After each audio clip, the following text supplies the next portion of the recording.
Hola, bienvenidos a Diálogos. Soy Facundo Guadaño. Me encuentro con Matías Orejols en esta edición de Protagonistas de la Política Argentina.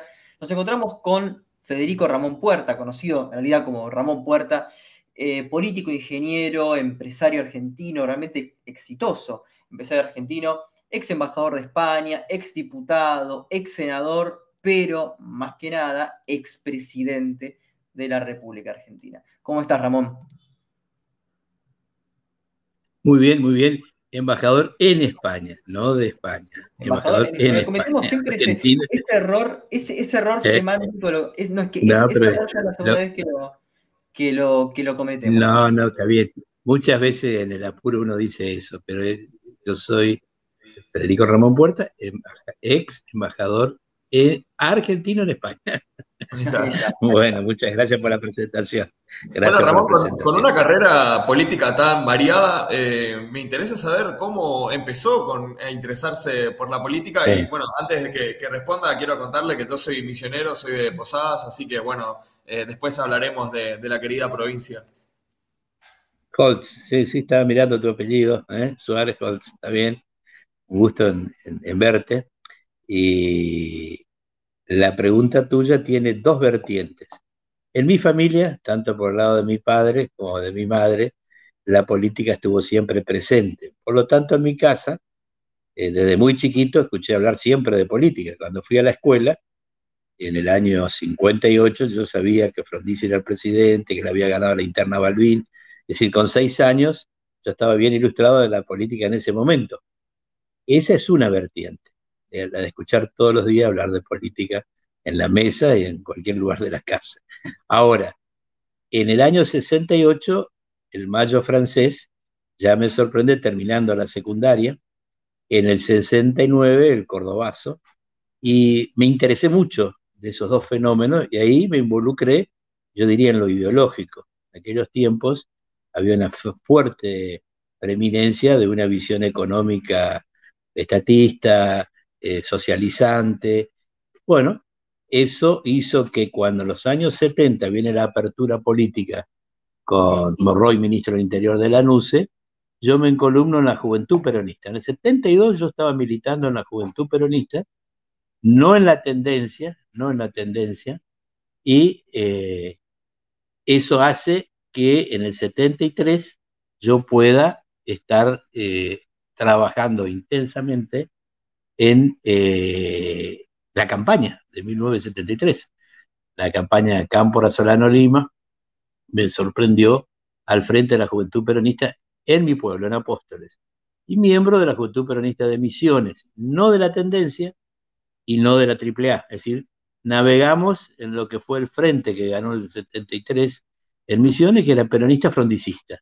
Eso hizo que yo me meta muy fuerte en política, pero Misiones tuvo la desgracia de un accidente aéreo perder al gobernador y al vice a fines del 73, en un accidente aéreo en Iguazú, luego la provincia se intervenida, y yo tengo, digamos, un retroceso en la participación activa de la juventud peronista, viene el golpe del 76, mi carrera universitaria se acelera porque me dedico a estudiar, por supuesto siempre mi pasión fue la política, y allá por el post-Malvina, 82, sí, doy un salto grande ya conduciendo esta juventud peronista en Misiones.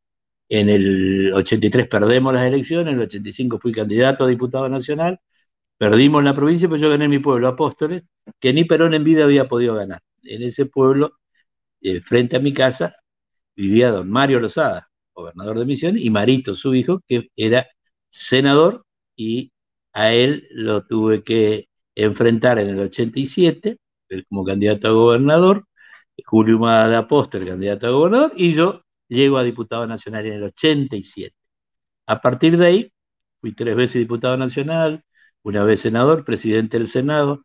Ante el hecho no deseado de la renuncia de la Rúa, me tocó asumir como presidente y cumplí 100% con lo que decía la Constitución. En 48 horas, Asamblea Legislativa y elegir un presidente que colocamos Adolfo Rodríguez Sá. Esa carrera siguió adelante, estoy saltando del 87, cuando llego a diputado nacional, las 3 diputaciones nacionales, la de senador. Ahora, en ese interín también fui gobernador de Misiones 2 veces. en el 91 y en el 95, electo y reelecto. Luego del episodio que ya relaté de la Rúa, aparezco enfrentando dentro del peronismo al kirchnerismo y fui diputado nacional nuevamente en el 2009 hasta el 2013 y luego en el 2015 apoyé el frente opositor y fui embajador argentino en Madrid, mi último cargo político. Pero es como que a lo largo del tiempo, ¿cómo fue evolucionando su pensamiento político, es decir, su pensamiento principalmente ideológico, ¿no? ¿Sigue manteniendo los valores que más o menos mantenía en la juventud del peronismo? Sí, totalmente. Yo soy peronista, no soy kirchnerista. Tengo conciencia de ser de vanguardia, por eso apoyé a Menem, un gran presidente que consiguió, el único presidente que consiguió en democracia no tener inflación. Y la dictadura tuvo inflación también, así que en democracia, una década sin inflación, se la debemos a un peronismo frentista, que tuvo a Carlos Menem como presidente, que cometió sus errores, pero lo que hoy nadie está pudiendo resolver, en democracia lo resolvimos. Yo pude conseguir bajar la pobreza en mi provincia, el desempleo, gracias a esa estabilidad económica, y cuando dejé la gobernación no me fui contento porque había 15% de pobres, hoy hay 52%. Lo ideológico es fundamental. Creo que el kirchnerismo se quedó detenido en los 70 y el alfonsinismo en los 80. La vanguardia es el peronismo republicano, que es el peronismo que Perón nos enseñó, ser un peronismo de vanguardia. En la década del 70 estábamos en la tercera posición en lo económico, ni capitalista ni marxista. Hoy hay un solo modelo económico, que es capitalista, es liberal y es privatizador. El ejemplo más claro, China. China es un partido comunista que en lo económico entendió que hay un solo modelo económico. Los que transitan por la otra senda, llámese Venezuela, Nicaragua, muchos países africanos, también algunos países, muy pocos, porque Asia entendió también el modelo económico. Entonces, esto nos obliga a los peronistas, que somos muy dinámicos y que no nos atamos a lo ideológico pensando en cuestiones marketineras, sino en resolver los problemas. Y es el gran debate que tenemos ahora, conseguir poner a la Argentina en la senda del crecimiento. Claro, bueno, a ver, justamente era una de las preguntas, porque en el 73 estaba esa alianza entre el Frejuli, estaba Cámpora, o sea, claramente era una posición casi tercermundista a veces, No, desde... tercera posición, sí o sí. El mariscal Tito nace Claro. en Egipto, Sukarno en Indonesia. Le suscribíamos una tercera posición que era muy válida, porque vos tenías el capitalismo por un lado y el marxismo por el otro. Nosotros navegábamos por el medio, creíamos que esa era la senda justa, yo creo que es correcto en esos años, pero del 70 hasta ahora pasaron 50 años. Ahora, respecto a lo que, bueno, previo a, o sea, había sido diputado en el 87, ¿no? Ese era... Por primera vez fui diputado nacional en el 87. Claro, bueno, Y luego gobernador en el 91, reelecto en el 95 y nuevamente diputado nacional en el 99, 2001 senador y luego presidente del Senado, bueno, y estuve hasta el 2003 ahí. Finalmente reaparezco, hasta el 2005, perdón, reaparezco en el 2009 como diputado nacional hasta el 2013. Claro, Realmente porque... una vida dedicada a la política. Totalmente. La pasión de mi vida es la política. Nunca cobré un sueldo del Estado, renuncié a la jubilación de privilegio que por ser presidente me corresponde. Y bueno, llegué con un patrimonio que era bastante grande en el año 91, era el empresario que más facturaba en Misiones. Mi empresa facturaba más que Papel Misionero. Hoy en mi pueblo hay 4 o 5 empresarios que facturan más que yo y debe haber 100 en la provincia. Bien. A la hora de pensar la política y de ponerla en práctica, ¿qué modelos sostuvo? ¿En quiénes se inspiraba? A mí siempre me gustó la visión de Perón, un hombre de vanguardia, que se supo actualizar. Bueno, eso nos permitió llevar soluciones. Ya mencioné la de Menem con la hiper de Alfonsín, el que la pudo resolver fue el peronismo frentista con Menem presidente, y el vacío de poder que se generó con la renuncia de la Rúa en el 2001, también lo resolvimos con el gobierno de coalición de Duhalde, con la ayuda del radicalismo y los sectores sociales. En 2 años, en 1 año y medio, la Argentina volvió a la normalidad. Claro, ¿y cómo fue ese paso, digamos, en el 87 de un peronismo aún creyendo en un estado de bienestar presente, en un asistencialismo, a un cambio en una política liberal de Menem. O sea, hubo una autocrítica, hubo No, no hizo falta, no hizo falta. En el año 89 cayó el muro de Berlín y en el año 91 cayó la Unión Soviética. Y a partir de ahí quedó un solo modelo económico en pie. Entonces no podemos ser necios e insistir con una tercera vía cuando no está la segunda. Hay una sola. Europa anda bien porque es capitalista, es liberal, es privatizadora, Estados Unidos también, y China, que es el país que mejor anda, porque tiene una gran ventaja China. Además de este modelo exitoso en lo económico, tiene un partido, que es el Partido Comunista, que lo sostiene a rajatabla y sin posibilidad de cambios. Nosotros tenemos vaivenes, por ejemplo, del modelo exitoso de los 90, pasamos a este modelo que en lo económico cada vez genera más pobres, cada vez genera más inflación, y un abismo y una brecha entre ricos y pobres enorme. Bueno, el peronismo es justamente el que sabe resolver esta crisis. Así que yo espero que así como resolvimos la de la hiperinflación del año 89 y también resolvimos el vacío de poder del 2001, podamos resolver ahora esta triste página que está viviendo la Argentina. Hablaste justamente de bueno, el peronismo ahí resolviendo problemas, y es cierto que Menem armó su gabinete, pero Cavallo tenía unos superpoderes importantes que le permitían organizar todo el sistema económico. ¿Cuánto, o sea, cómo era tu relación con Cavallo? ¿Cuánto estabas de acuerdo con sus políticas? Mirá, Que en un momento dijiste, bueno, ya hay que te abandonar, explico, ¿no? te explico. No, no hubo que abandonar la política, hubo que modificar el 1-1, que fue un capricho de Cavallo, que yo apoyé. Solamente fue más cabalista que yo Néstor Kirchner. Siempre le dije a Néstor, mira, hubieron dos chupamedias, vos y yo. Después habían otros más, pero los dos que teníamos llegada eran Néstor Kirchner y yo. Néstor consiguió 1.000 millones para Santa Cruz, cantante y sonante, y yo conseguí liberar de deudas a Misiones por 300 millones que habíamos heredado del gobierno militar y el gobierno de Barrio Rechea. Esa deuda que Cavallo nos perdonó me permitió usar dinero para hacer otro tipo de obras. Así que la relación con Cavallo fue excelente, salvo que él se encaprichó con seguir con el 1-1. Duhalde ya dijo que había que salir del 1-1, no salir del modelo, sino salir del 1-1, y De la Rúa dijo que había que seguir con el 1-1, y la gente lo votó, y 2 años se cayó, porque el 1-1 nos había quitado la competitividad que es fundamental.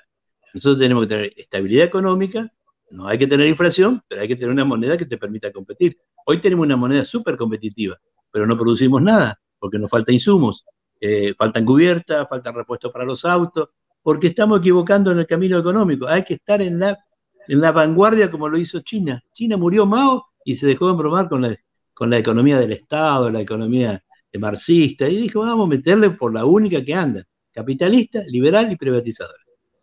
Bueno, justamente hablando de las privatizaciones en los 90, ¿no? Me gustaría saber si hoy en día haces cierta autocrítica. Por ejemplo, ¿considerás que la mayoría de las empresas que se privatizaron en los 90 en Misiones sirvieron para modernizar el país? ¿O hoy en día, reflexionando, considerás que había ciertas empresas que no convenía privatizar? Espera, en Misiones hay una sola privatización, yo hice 17, una sola me salió mal, que fue la del seguro, porque seguí los consejos de Alberto Fernández, que era el funcionario de Menem y de Cavallo, que orientaba esa privatización. Las otras me salieron muy bien porque no me apuré.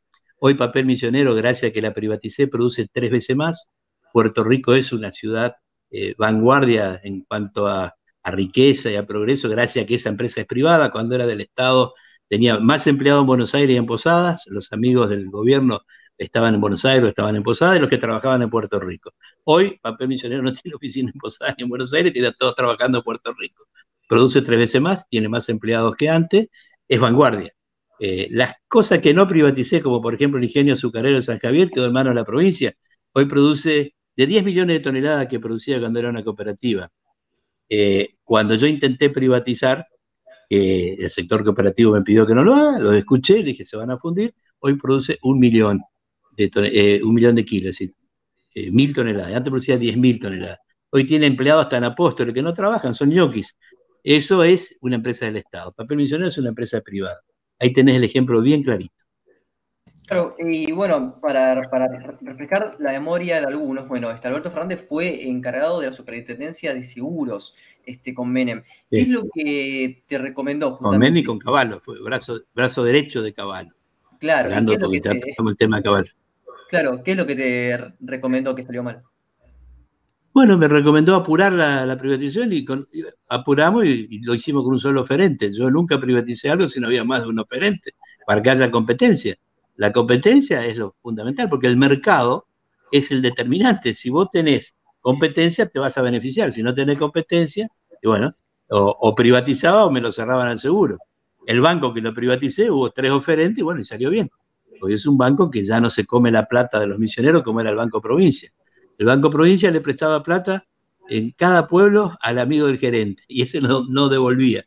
Cuando venía la coparticipación no teníamos plata para pagar los sueldos. Eso nos pasó. Se ve que tu experiencia como empresario te sirvió también en la política, ¿no? Muchos conocimientos de economía te aplicadas. Totalmente, totalmente, pero yo no recomiendo improvisar en política. La política es mucho más que una empresa.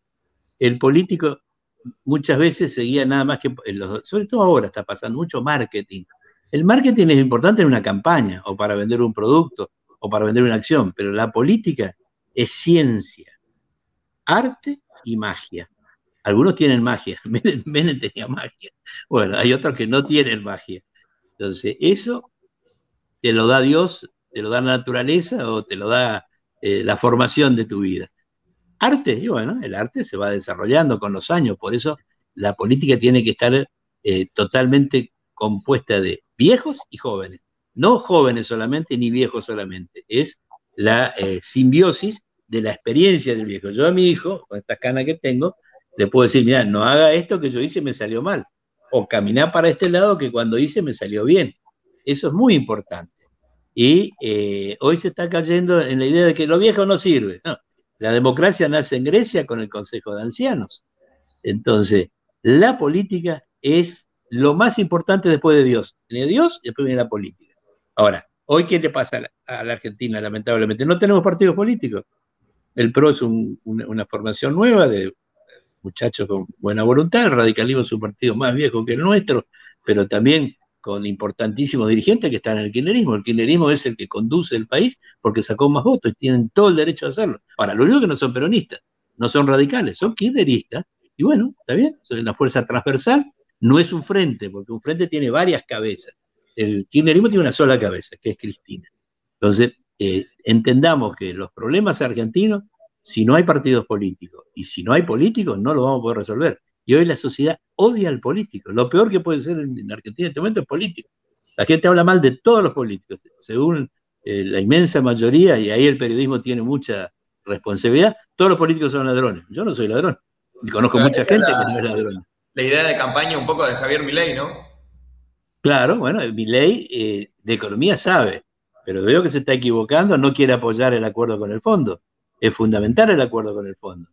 Cuando tenés déficit como tiene Argentina y tiene el endeudamiento que tiene Argentina por culpa de tantos años de déficit, hay que tomar dinero. Tomar dinero en Venezuela fue carísimo.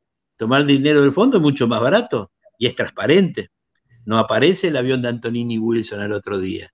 Es muy importante el fondo porque no es una institución usuraria, es una institución de los países que andan bien y ponen dinero para aquellos países que también quieren andar bien. El caso de Argentina. Bueno, después depende de nosotros si sabemos usarlo o no. Claro, y bueno, justamente durante la época de Menem ocurre algo en Misiones que es realmente destacable, como habías dicho. El índice de desempleo llega a 4% del país en Misiones, que era el más bajo, pero al mismo tiempo, ¿cómo se sentía estar en un gobierno que llegaba a una pobreza del 25% después de estas privatizaciones y de gente que no podía estar en el mercado laboral? ¿Cómo que No, podía entrar? para que vos estás mirando un pedacito de la película. Nosotros asumimos después de la hiper de Alfonsín con más de 50% de pobres, igual que ahora. Con Menem conseguimos bajar hasta 14. ¿Y qué pasó? Vino la crisis del tequila en el 94 y volvió a subir y el promedio de esa década está en 17%, que es alto, pero ahora es 3 veces más. Y antes de Menem era 3 veces más también. Entonces, por eso hay que hacer un análisis integral de la cuestión. Y me parece que los argentinos hay un tema que no tendríamos que discutir, que es el modelo económico. Hagamos lo que hicieron los chinos, hagamos lo que hacen los países que le va bien. Paraguay anda mejor que nosotros. Es capitalista, es liberal, es privatizadora. Chile anda bien, Perú anda bien. Hablo de economía, ¿eh? Hablo de economía. Ahora, después viene la política, vos con esa riqueza tenés que llevar políticas sociales. No podés conformarte con tener éxito económico y no tener un éxito social. El éxito social es tener calidad educativa, es tener gente que sale de la pobreza con el trabajo y no con un subsidio que al fin y al cabo lo único que lo hace es dependiente del que le da el subsidio. Estas marchas enormes se hacen con planes trabajar, con subsidio. Y yo hablo acá con mis vecinos en mi pueblo, muchos cobran subsidio porque no tienen trabajo. Me dicen, no, yo 2 veces por mes tengo que marchar y cortar una ruta. Esto está pasando. Yo no le sacaría el subsidio si primero no tiene un trabajo. Es más, yo le mantendría el subsidio con tal de que trabajen en blanco, que tengan las dos cosas. Así salen de pobre lo más rápido posible. Sí, claro, bueno, pero justamente Cavallo en el 95 dice, bueno, nos fue bien en todas las variables, pero no estamos pudiendo bajar la pobreza. Y de hecho, bueno, el NEA la terminó sufriendo. No digo que Misiones la haya pasado mal, sino que digo, ¿cómo sentía en ese momento como funcionario ver que todos los planes que estaba haciendo el gobierno parecían funcionar, pero el tema de la pobreza, en términos generales, Es parecía que que no se podía el, te- reactivar? el Del tema de la desempleo, digo. pobreza El tema de la pobreza era mucho menor que la del 89 cuando asumimos, te digo, 3 veces menos. Y Cavallo se refería a la crisis del tequila del 94. Nosotros veníamos bajando velozmente la pobreza y con el tequila se complicó gran parte del mundo. Bueno, ahí sube, Cavallo en realidad se encapricha en no salir del 1-1, había que salir porque no podíamos competir. Yo tengo la suerte de hablar cada tanto con Cavallo, él sigue insistiendo que no había que salir. Bueno, nosotros no podíamos competir cuando Brasil devaluó. Cuando Brasil devaluó, yo le llamé a Menem, que fue el 1 de enero del, ya no me acuerdo si fue el 97 o el 98, porque Brasil asumen los gobiernos el 1 de enero, entonces uno se confunde en qué año está, si en el que se fue un día antes o el que vino. Bueno, le llamo, le digo, presidente, ahora devaluó Brasil, tenemos que devaluar nosotros. Sí, Ramoncito, tenés razón, pero que devalúe el que viene. Claro, ya le faltaba un par de años y ganó perdón, De la Rúa, porque Dualde dijo que iba a devaluar y De la Rúa dijo que no iba a devaluar. Y bueno, no devaluó, cumplió con su palabra, fue un hombre de bien, pero la economía se fue cayendo porque no podíamos competir, una moneda demasiado dura y nuestros vecinos tenían más flexibilidad. Ahora, eso no quiere decir que el plan económico estaba mal, es un elemento muy importante que hay que entender que se debe flexibilizar.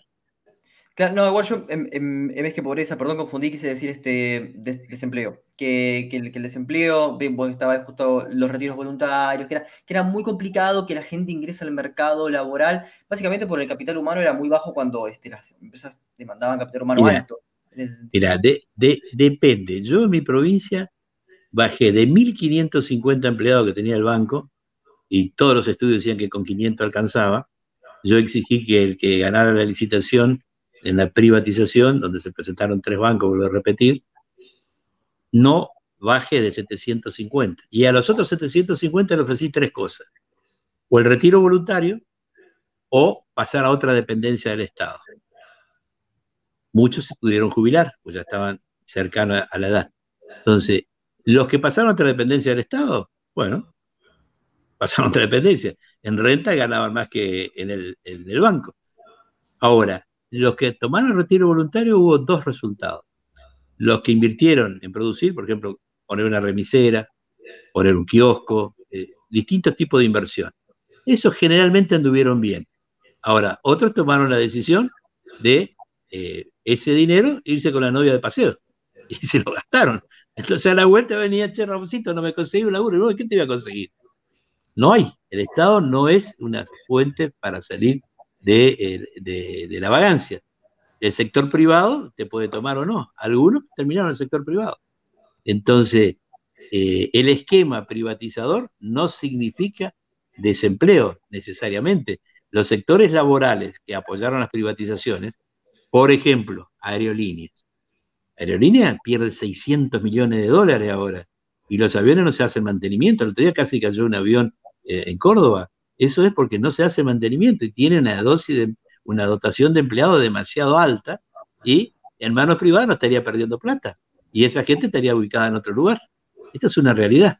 Y hoy vemos que el índice de desempleo es bajo porque tenemos planes, millones de planes, y eso figura como que no está desempleado, porque tiene un plan de trabajar. En el fondo está desempleado.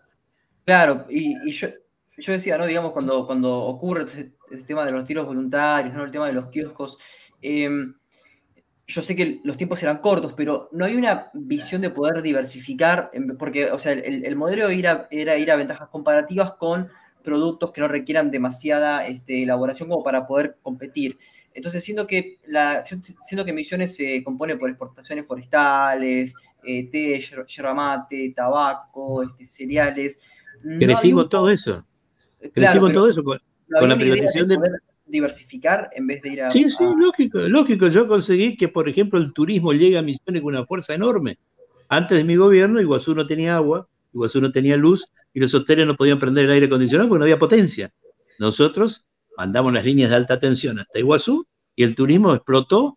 Pusimos hasta una red férrea dentro del parque de Iguazú, acordamos con parques nacionales una política en común y Iguazú pasó a ser y sigue siendo un polo turístico, el más importante internacional del país. También, faltando la ruta 14, que es el centro de Misiones y la costera, conseguimos incorporar aserraderos que hoy se están yendo de Misiones. ¿Por qué? Porque este gobierno llenó de impuestos. Yo le eliminé todos los impuestos provinciales a la industria y al productor primario. Dejé solamente en el sector servicio. El turismo pagaba impuestos, pero las industrias yerbateras y madereras explotaron para arriba. Fue un crecimiento enorme, por eso teníamos casi pleno empleo. Nosotros diversificamos la economía y buscamos que los empleos lo dé el sector privado. Es mucho mejor que el Estado, porque el Estado, dándose empleo, termina malogrando la vida de mucha gente. Claro, claro. Sobre todo fundiendo el país, ¿no? Sí, sí. Y bueno, justamente yo pensaba, ¿no? O sea, cuando decías lo de evaluar en el 98, que hago el siguiente, etcétera, ¿por qué buscaste apoyar a Duhalde, o sea, el proyecto de Duhalde que era en realidad dejar la convertibilidad, ¿no? Con remes, con el grupo productivo, no era estando tanto en el modelo, o vos sí querías que haya un tipo de cambio un poco más alto, pero mantener o sea, Pero lo había que decisiones. Dualde dijo eso en el 99 y la gente le votó de la Rúa que le dijo voy a mantener el 1-1. Y yo veía, como Dualde, que tenía la misma visión, y muchos gobernadores, que había que mantener la convertibilidad, pero flexibilizarla. Y había que mantener el modelo privatizador y había que mantener la inserción de Argentina en el mundo. Y Dualde hizo privatizaciones, igual que yo. Dualde metió la autopista a Mar del Plata, autopista privada. Eso trajo trabajo y trajo desarrollo. Ahora, lo que Dualde no pudo hacer en el 99, lo hizo en el 2002 y la Argentina salió del pantano. La relación del 1-1 no iba más, esa rigidez no iba más, el resto andaba bien. Nosotros exportábamos energía a todos los países vecinos. Hoy Argentina tiene problemas de abastecimiento energético, como lo tenía antes de nuestro modelo. Nosotros teníamos venta o de gas, o de electricidad, o de petróleo. Todos los países vecinos se nutrían de la energía argentina. Claro, y bueno, y en ese sentido a mí lo que me gustaría saber es cómo se conformó esta idea de Duhalde 99 y al mismo tiempo después lo que pasó a ser el Frente Federal, ¿no? Esta cuestión de como un peronismo federal. ¿Cómo se constituye esa alianza de fuerzas para dar de De la nuevo una cual, continuidad peronista? ¿cuál de ellas? ¿Qué año? Porque el peronismo federal fue un armado que lo hicimos después del 2007.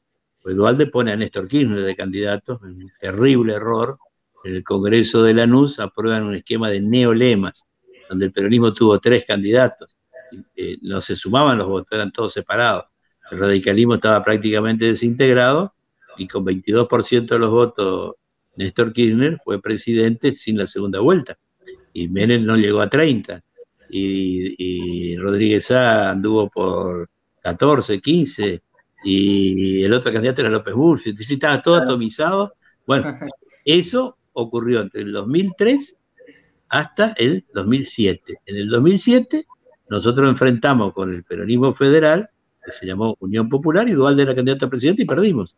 Y en el 2000, perdón, eso fue en 2011. En el 2015 apoyamos a Sergio Massa y Mauricio sacó más votos que Sergio y los votos que teníamos en Sergio le metimos a Mauricio la mayoría y algunos pocos fueron con Kirchner. Hoy El, Sergio volvió al kirchnerismo. el Frente Federal, quise decir, ¿no? ¿Cómo fue que se armó esa cuestión en 2000, 2001 para dar esa alianza de gobernadores contra una alianza que se iba cayendo? No, para. Yo fui presidente del Senado por un armado federal, pero antes del 2001. Nosotros ya armamos eso cuando perdimos la elección en Claro, el 99. claro, Yo, claro. yo coordiné 11 provincias. No estaban ahí ni Buenos Aires, ni Santa Fe, ni Córdoba. Y fui presidente del Senado enfrentándolo a Duhalde en la interna. Él tuvo 17 votos, yo tuve 21, y él aceptó el resultado. Como Cafiero aceptó el resultado cuando Menem le ganó. Pero ahí funcionaba el partido. Habían partidos políticos, ahora no hay partidos políticos, no hay democracia interna. La lista se hace en la casa de algún dirigente. La del PRO se habrá hecho la de Mauricio, la de Radicales se hizo en Gualeguaychú, la del kirchnerismo la hace Cristina y chau. Entonces, o antes lo hacía Néstor.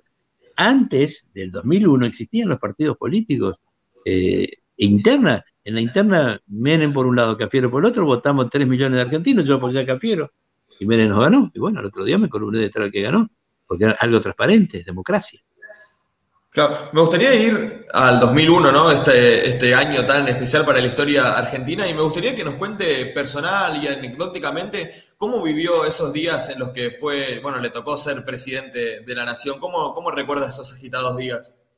Sí, hace poco se cumplió 20 años, en el mes de diciembre, y de esto se habló antes. Yo tengo quizás el mayor conocimiento, porque era el presidente del Senado, había renunciado Chacho Álvarez a los 8 meses abandona a su presidente, y eso genera problemas internos para De la Rúa.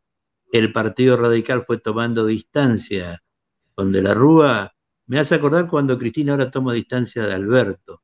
El radicalismo fue tomando distancia de la Rúa, y De la Rúa pierde las elecciones en octubre del 2001. Ahí es que yo asumo como presidente del Senado el 26 de noviembre del 2001. ¿Por qué? Porque teníamos más senadores que el radicalismo, y en la interna nuestra, las provincias chicas que yo coordinaba, sumamos 21 senadores. Y Dualde, que coordinaba las grandes y tenía apoyo de algunas provincias manejadas por el radicalismo, 17. Conclusión, fui presidente del Senado. El vacío de poder de la Rúa había una forma de cubrirlo. De la Rúa pensó en un gobierno de coalición, pero ¿cuándo pensó eso? Recién después que el fondo le niega 2.100 millones, 2.400 millones de dólares. Cavallo era el ministro de la Rúa, fue a buscar eso y le dijeron que no se lo dieron. Fíjense que ahora a Mauricio le dieron 44.000 y a Alberto le están por dar otro tanto. Es decir, el fondo no apoyó al gobierno de la Rúa. Y nosotros, desde la oposición, le ofrecíamos a De la Rúa votarle todas las leyes que necesite. En mi caso, vi recién el día 20 de diciembre, o el 19, vi que estaba por renunciar. Le digo, pero la pucha, presidente, no vaya a hacer eso si usted tiene todo el apoyo nuestro. Y no conseguí que desista. Esa renuncia se presentó. Yo asumí, que es lo que marcaba la Constitución y la ley de acefalía, pero asumí con el perentorio plazo de 48 horas. Había una ley de acefalía que yo ignoraba, de la época de Luder, del 75, que decía que en ese caso, sea presidente del Senado o el presidente de la Cámara de Diputados, en el perentorio plazo de 48 horas, tiene que llamar a la Asamblea Legislativa para elegir a ver quién completa mandato. Eso se hizo. Ahora, ¿qué le pasó a De la Rúa? Vamos a analizar. Él siguió con el 1-1, el pueblo había votado eso. Bueno, dijo que iba a seguir y siguió, cumplió su palabra. Él pierde su vice, que era Chacho Álvarez, que era un aporte de un peronismo de izquierda, de un sector de izquierda o socialdemócrata, que al irse lo debilita. Él, a su vez, va perdiendo el apoyo de su propio partido. En algún momento, esa soledad con una economía que estaba trancada desde el año 98, cuando devalúa Brasil, la economía argentina no resiste más el 1-1, había que flexibilizar. Eso se fue empeorando, vuelve Cavallo, y yo dije, bueno, ahora va a flexibilizar el 1-1, no lo hizo. Y De la Rúa cae, fruto de todas estas variables. En la desesperación por no haber conseguido el dinero del fondo, hacen el famoso corralito. La gente que salía a la calle a protestar salía por Avenida Libertador, por Avenida Santa Fe, por Las Heras, es decir, no eran las villas pobres que salían. Hubo asalto a supermercados, eso sí, pero las grandes marchas era gente de clase media para arriba que tenían su dinero en el banco y no le dejaban sacar más de 200 pesos. Creo que era 200 pesos por semana. Y llegaba Navidad. Y la gente quería gastar más, tenía el dinero. Entonces, esas fueron las grandes marchas que finalmente De la Rúa toma la decisión de renunciar. Claro, ¿y cómo es el tema también de... A ver, con Eduardo Amadeo, que estuvimos grabando para esta serie, dijo, yo De la Rúa no lo veía bien. Y también en otras entrevistas para ¿Cómo? los medios, no, que Eduardo Amadeo dijo que a De la Rúa no lo veía bien, que tenía problemas de salud, básicamente cognitivos, psicológicos, donde había cosas que él no veía bien. ¿Notaste lo mismo o crees que es un comentario al azar que dan algunos políticos? Yo debo ser sincero, en lo personal no lo noté, pero muchos me venían diciendo que notaban esta confusión. Hubieron incluso algunas públicas que en lugar de salir por una puerta apuntaba para el otro lado. Yo no lo vi en lo personal perdido, pero mucha gente que estaba involucrada en la gestión me decía eso, así que es posible. Y cuando De la Rúa toma la decisión del estado de sitio, después lo deroga, pero después, Ramón, ¿usted decide restablecerlo en San Juan, Entre Ríos, o no? Provincia de Buenos Aires, restablecido donde los gobernadores me pidieron que lo restablezca.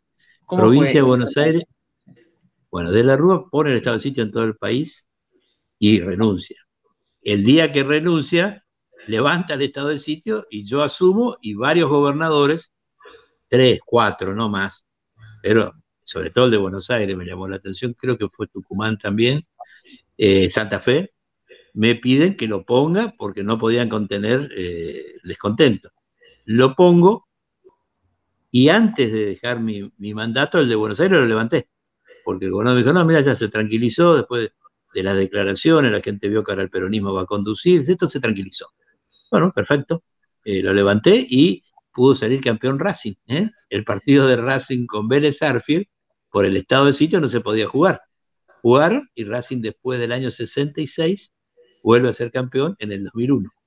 Esto me acuerdo siempre porque hay algunos libros que me mencionan, y yo soy de Boca, no soy de Racing, pero muchos de Racing, gracias a Puerta salió, no, yo lo que hice, levanté el estado de sitio para que se pueda jugar, porque además las condiciones lo permitían. Claro, bueno, pero igual llegaste a armar cierto gabinete, ¿no? Digamos, con lo que pudiste No, sí. Claro, por supuesto, no. Yo firmé más de 100 decretos.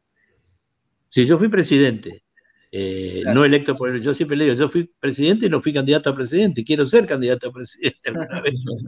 Bueno, fui por un hecho no deseado, yo no quería que De la Rúa renuncie, a mí me hubiera gustado ser candidato en condiciones normales y tenía posibilidades, pero bueno, ocurrió lo no deseado.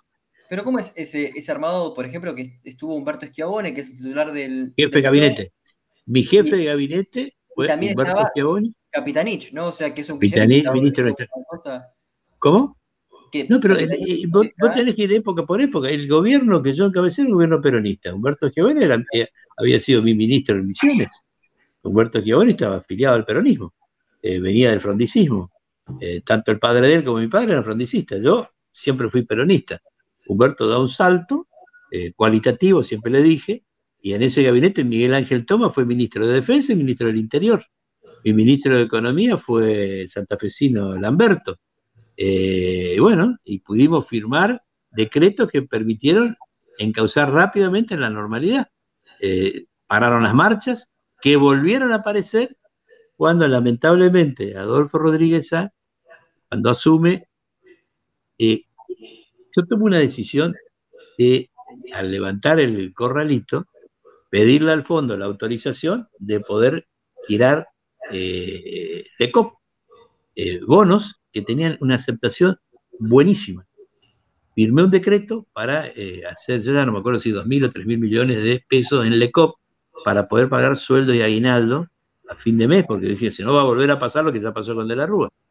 Los cajeros se pudieron cargar todo, ¿por qué? Porque la Gendarmería custodió los camiones de caudales y pudimos resolver algo que el anterior gobierno no lo había resuelto, pero para eso hubo que firmar varios decretos. La Gendarmería, por ejemplo, estaba el grueso de la Gendarmería en Santiago del Estero, y para traerlo había que usar los Hércules, y los Hércules no tenían combustible, y no había combustible porque estaba en eclosión social. Bueno, esas cosas se fueron resolviendo, y vuelvo a los LECOP. Adolfo toma la decisión de hacer una nueva moneda, el argentino, que era una buena decisión, pero entre el 23 de diciembre que él asume y el 30 había una semana. Yo había previsto eso para afrontar los pagos de fin de año con peso y con LECOP. Al transitarlo del argentino, deroga el decreto de los LECOP. ¿Y qué le pasó? El día viernes 28 de diciembre, la gente volvió a salir a la calle porque otra vez no estaba el dinero. Y eso fue el detonante de la renuncia de Adolfo el día 30. Claro, justamente, ¿cuál hubiese sido su plan económico? Porque, claro, Duhalde hace, o sea, especifica la economía, deja la convertibilidad. ¿Cuál hubiese sido su plan? En el momento que yo asumí, en condiciones muy distintas a las que asumió Duhalde 10 días después, porque cada uno de estos embates significaban costos muy altos. En ese momento se podía seguir con la flexibilización del 1-1 sin problema, pero no se podía seguir con el 1-1. El 1-1 no iba más y había que modificar esa relación. La gente que vino de Estados Unidos y se reunió conmigo un par de días antes de la renuncia de la Rúa me dijo, mire, ustedes no pueden seguir con esta moneda, ustedes tienen que devaluar. Me acuerdo, uno de ellos era premio Nobel, siempre me olvido el nombre, el otro había sido profesor de Caballo, me dice, ustedes tienen que devaluar. Esto fue un lunes, 9 de la mañana. En el despacho del Senado llegan, venían de Seiza, el auto de la embajada lo fue a buscar, eran 3 economistas, y cuando me dice, ustedes tienen que devaluar, le digo, bueno, ¿cuánto? Me dice, si lo hacen hoy, 10%. Cada día que pase es 1% más. Y fíjate, esa charla conmigo la habrán tenido el 11, el 12, hay que mirar bien el almanaque, ese lunes qué día era. 20 días después, Caballo tuvo que devaluar 40%. Porque me decía, a medida que pase un día, el agujero que se produce en la economía argentina y la falta de competitividad obliga a un salto más grande. Y sí, ellos decían 10 y mañana 11 me dijo, y las decisiones de REM habrán sido mediados de enero, la primera semana de enero. Y yo me fijé cuando pasó eso y bueno, la pucha, tenían razón estos economistas, sabían de lo que hablaban. Bueno, justamente hay un economista que no mencionamos, no profundizamos, mejor dicho, porque sí se mencionó, además de Caballo, que estuvo en este programa, que es Ricardo López Murphy, que también estuvo en este programa y que también es una figura clave para entender esta época. ¿Qué opinión tiene del pensamiento y del trabajo de Ricardo? A mí me gusta López Murphy, creo que de economía sabe mucho y también incursionó en política. Entonces tiene, al igual que Caballo, se ejercitaron en política. Es muy importante no ser solamente economista, sino también ser político. Hay golpes en la vida que te van enseñando y la política se aprende. Y si además sos economista, yo a Caballo le pregunté, digo, ¿cómo pudiste con Menem encarrilar rápidamente un modelo que no fue gradualista, fue un shock? Tuvimos 10 años sin inflación, parece mentira.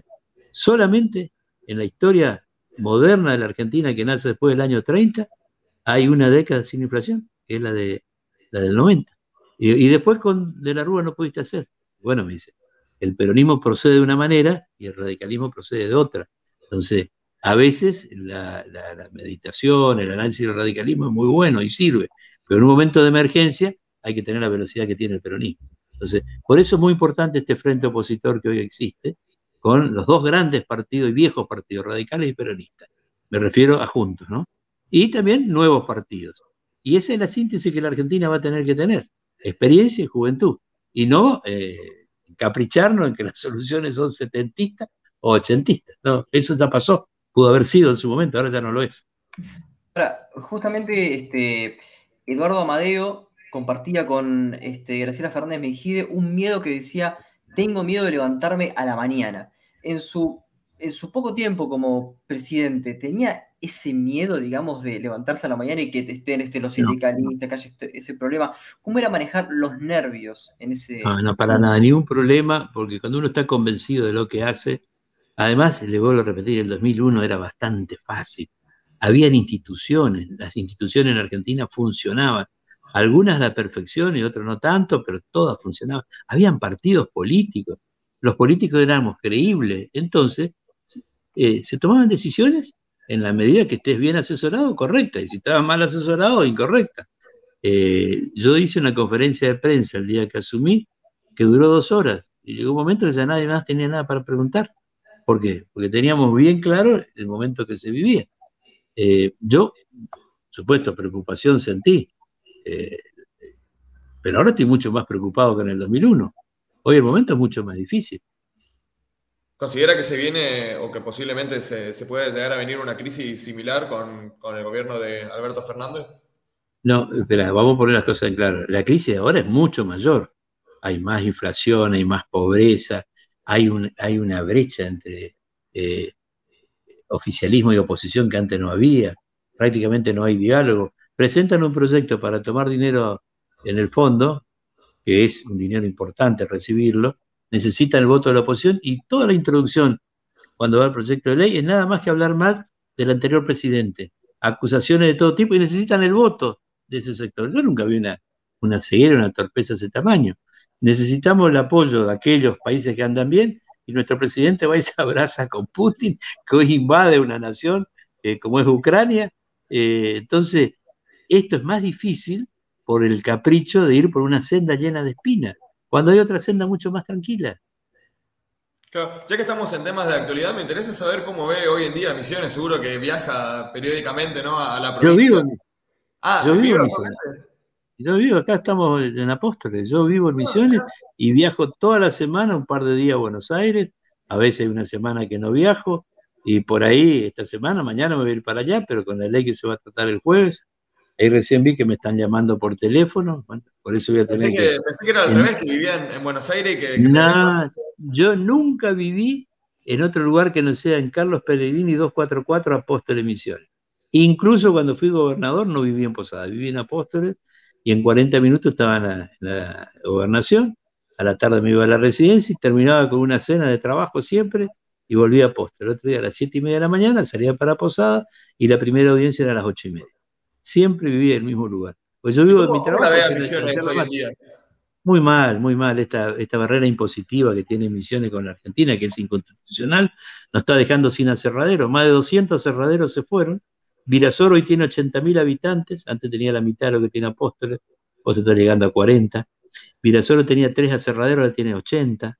Ni que decir los otros pueblitos que están en el límite. ¿Por qué? Porque Corrientes siguió una política más sensata en materia de impuestos provinciales y Misiones llenó de impuestos. Y eso no camina. ¿Por qué? Porque el Estado se va quedando con los recursos de la producción. Y hoy, los 2 molinos de hierba más grandes del país, Las Marías y Cooperativa Lievi, los dos en Corrientes producen 8 millones de kilos. El molino más grande de Misiones no llega a 2 millones de kilos. Rosamonte, Amanda y el mío. Ninguno de los tres llegamos a 2 millones de kilos por mes. Entonces, antes los molinos más grandes estaban en Misiones. Se nos va la industria yerbatera, se nos va la industria maderera, y así la cosa no va. Afortunadamente yo privaticé papel misionero y los chilenos vinieron al Alto Paraná, y eso no se puede cambiar tan rápido. Claro. Bueno, Todavía nos estamos salvando. si uno le pregunta a un misionero que le mencione, ¿no? Tres grandes políticos que tuvo Misiones, seguramente responderían Puerta, Clos y Rovira. Me interesaría saber cuál es su relación con estos dos otros políticos, ¿no? Que No, también tuvieron tanta influencia en la política bueno, de la provincia. Bueno, Carlito es un traidor y Clos también, porque Clos era el presidente de la Unión Cívica Radical. Ahora, yo a Clos no le puedo hacer juicios personales, porque él era radical y yo peronista. A Carlito sí tengo bastante para decir. Pero bueno, hoy en Argentina la traición es casi sinónimo de genialidad. Dice, che, qué rápido este tipo, ¿cómo lo acostó Mengano? Bueno, antes eso era un delito, era un delito ético, era algo impresentable y vos tenías que retirarte de la política e irte a otro pueblo. Ahora es como la viveza criolla, ¿no? Claro, ¿eh? quedarse con lo ajeno. Guarda, el tema de la corrupción siempre existió en la vida política, pero no estaba admitida. En un pueblo, si un intendente o un concejal compraba un auto, si era radical tenía que ir al comité a explicar cómo lo hizo, y si era peronista tenía que ir a la unidad básica. Hoy el pueblo lo sigue votando, no hay problema. Si mira qué Ahora, bien, qué rápido que va. sí, no, Sí. Los Ramón, valores cambiaron. Ramón, como sabemos que Los estás valores, con, como, no, no, que ¿cómo? como sabemos que estás con, no, que como sabemos que estás con poco tiempo, Poco yo tiempo, diría, sí. hay dos figuras políticas, ¿no? Que en el siglo XXI fueron muy importantes para vos. Una es Sergio Massa y otra Mauricio Macri, que igual lo conocías de la Universidad Católica. Sí, ¿Qué yo con rescatás de Mauricio, esos dos? yo Claro. con Mauricio era amigo porque lo conocí en la facultad, él era ingeniero civil igual que yo soy más viejo que él, lo conocí en la Católica, y a Sergio lo fui conociendo en la función pública. Incluso él en el 2002, no, en el 2000 habrá sido, empapeló todo Buenos Aires, puerta presidente. Y bueno, lo conocí ahí en la política y hasta el 2015 estuvimos juntos. Luego él tomó la decisión de ir al kirchnerismo y yo estoy decidido a reestructurar un peronismo que sea de vanguardia. Y veo con simpatía la actitud del compañero Pichetto. ¿No? Y con, bueno, con esa nota de este peronismo federal, republicano, con Pichetto, con Puerta, me gustaría ir cerrando, Ramón, recomendando un libro, como a cada invitado que tenemos en este Mira, programa. hay dos libros, Las fuerzas morales de José Ingeniero y La rebelión de las masas. Son dos temas que en política a mí me ayudaron mucho. ¿La Eh, rebelión de las masas de Ortega y Gasset? Ortega y Gasset, sí, Ortega y Gasset. Son dos, uno de José Ingeniero, el otro Ortega y Gasset. Eh, a mí me ayudaron mucho y quizás eso hizo que me aferre tanto a los valores, que hoy, no sé, hoy los valores prácticamente no existen. Es increíble lo que nos está pasando y ahí también hay un gran problema. Bueno, buenísimo. No me esperaba esas sugerencias. Sí, señor, Bueno, muchísimas así gracias, es. Ramón, por No, tu tiempo el agradecido soy yo y les felicito por los temas que han tocado. Son temas de fondo, que podemos estar de acuerdo, podemos estar totalmente en desacuerdo y puede haber un mix, de aceptación y de no aceptación. Entonces, esto se llama libertad y la libertad hay que practicarla y sobre todo hay que respetar y el disenso no puede ser pecado. Hoy en Argentina el disenso es pecado. No puede ser, podemos disentir, bueno, listo. Tiempo dirá si tenemos razón o no. Y por ahí quedamos sin saber si tenemos razón. Exacto, exacto. Por eso este programa se Claro, llama claro. Diálogos. Exacto, Sí, por eso este y programa se llama bueno, y Diálogos. lo hacen, así que mis felicitaciones a los dos. ¿Eh? Voy a hacer un poco de tierra colorada, y agradecer también acá al misionero, ¿eh? Muchas gracias. Y saludo a tu Muchas familia. gracias, Ramón. Y Que, gracias. que le vaya bien y Y, tenga un buen y día. acá, y acá al amigo Facundo, darle un abrazo a Mariano. ¿Eh? Le mando- sí. Gracias.